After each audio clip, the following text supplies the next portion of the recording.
بسم اللہ الرحمن الرحیم۔ السلام علیکم۔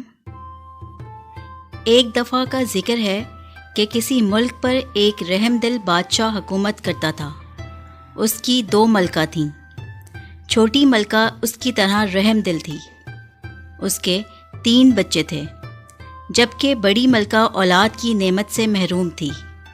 بادشاہ چھوٹی ملکہ اور اس کے بچوں سے بہت پیار کرتا تھا، جس کی وجہ سے بڑی ملکہ چھوٹی ملکہ سے حسد کرتی تھی۔ ایک دن اس نے اپنی سوکن اور اس کے بچوں سے نجات حاصل کرنے کے لیے سازش تیار کی، جس کے لیے محل کے ایک ملازم کو بھی ساتھ ملا لیا۔ ایک روز جب تینوں بچے باغ میں کھیل رہے تھے اور اس وقت وہاں ان کے سوا کوئی نہیں تھا، ملازم بچوں کے پاس آیا اور ان سے کہا کہ آؤ، میں تمہیں پورے باغ کی سیر کراتا ہوں۔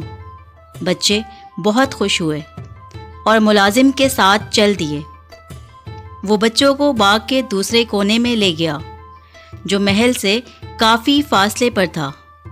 وہاں اس نے پہلے ہی سے ایک بڑا گڑھا کھودا ہوا تھا۔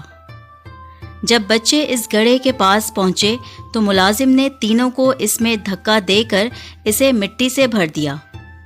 بچوں کو زندہ دفنانے کے بعد محل میں واقع اپنے کوارٹر میں جا کر اس نے اپنا حلیہ ٹھیک کیا۔ 1 گھنٹے بعد اسے بادشاہ کی رہائش سے چیخ و پکار کی آوازیں آنے لگیں۔ وہ محل میں پہنچا تو بادشاہ سمیت تمام درباریوں کو تینوں شہزادوں کی گمشدگی کی وجہ سے پریشان پایا، جبکہ چھوٹی ملکہ اس صدمے سے پاگل ہو گئی۔ بادشاہ نے ملکہ کو بمشکل اس کے کمرے میں پہنچایا۔ اسے پاگل پن کے دورے پڑنے لگے۔ وہ بادشاہ سمیت جو بھی سامنے آتا اسے مارنے کو دوڑتی۔ ایک روز اس نے بڑی ملکہ پہ چھری سے حملہ کیا۔ ملازموں نے بڑی مشکل سے اسے قابو میں کر کے بڑی ملکہ کی جان بچائی۔ اس واقعے کے بعد بادشاہ نے ملازموں کو حکم دیا کہ وہ ملکہ کو محل سے باہر نکال کر کہیں دور چھوڑ آئیں۔ یوں چھوٹی ملکہ کو محل بدر کر دیا گیا۔ وہ دن بھر شہر کی گلیوں میں گھومتی پھرتی، جبکہ بچے اس کے پیچھے پتھر لے کر دوڑتے۔ رات کو وہ کسی مکان کے چبوترے پر سو جاتی۔ ایک روز وزیر باغ میں چہل قدمی کرتے ہوئے اس کے آخری حصے میں پہنچ گیا۔ وہاں اس نے عجیب و غریب پودا دیکھا، جس پر 3 بہت ہی خوشنما پھول کھلے ہوئے تھے۔ وہ اس کے قریب گیا، چاہتا تھا کہ ہاتھ بڑھا کر تینوں پھول توڑ لے کہ اسے پھولوں میں سے آواز سنائی دی، تم ہمیں توڑنا چاہتے ہو؟ ہم اونچے ہوتے جائیں گے، کسی کے ہاتھ نہ آئیں گے۔ بادشاہ سلامت آئیں گے تو ہم ان کے ہاتھ میں جائیں گے۔ یہ سن کر وزیر دوڑا دوڑا بادشاہ کے پاس گیا اور اسے پورا ماجرا سنایا۔ بادشاہ اس کے ساتھ باغ میں آیا۔ اسے بھی یہ تینوں پھول بہت پیارے لگے۔ اس نے اس سے قبل اس طرح کے پھول کبھی نہیں دیکھے تھے۔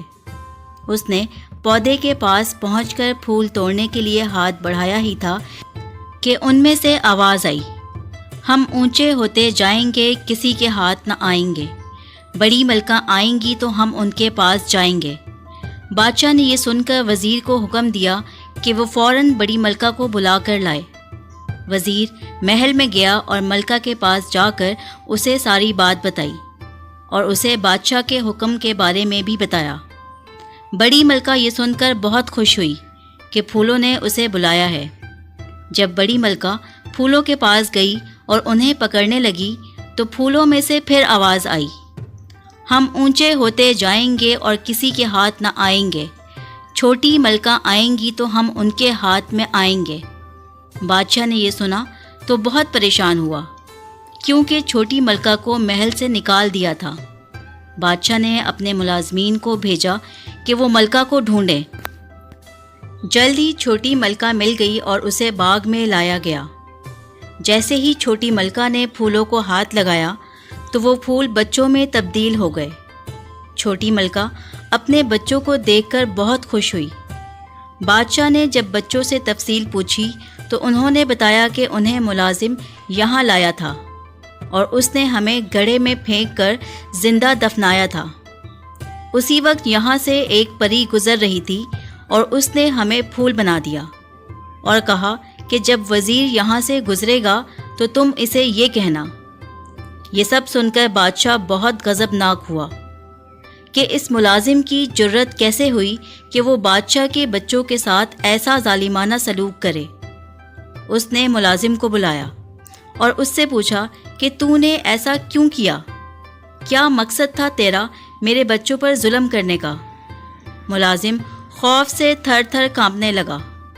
اس نے کہا، بادشاہ سلامت، مجھے معاف کر دیجیے، میرا اس میں کوئی قصور نہیں ہے، مجھے یہ سب بڑی ملکہ نے کرنے کو کہا تھا، میں تو حکم کا غلام ہوں۔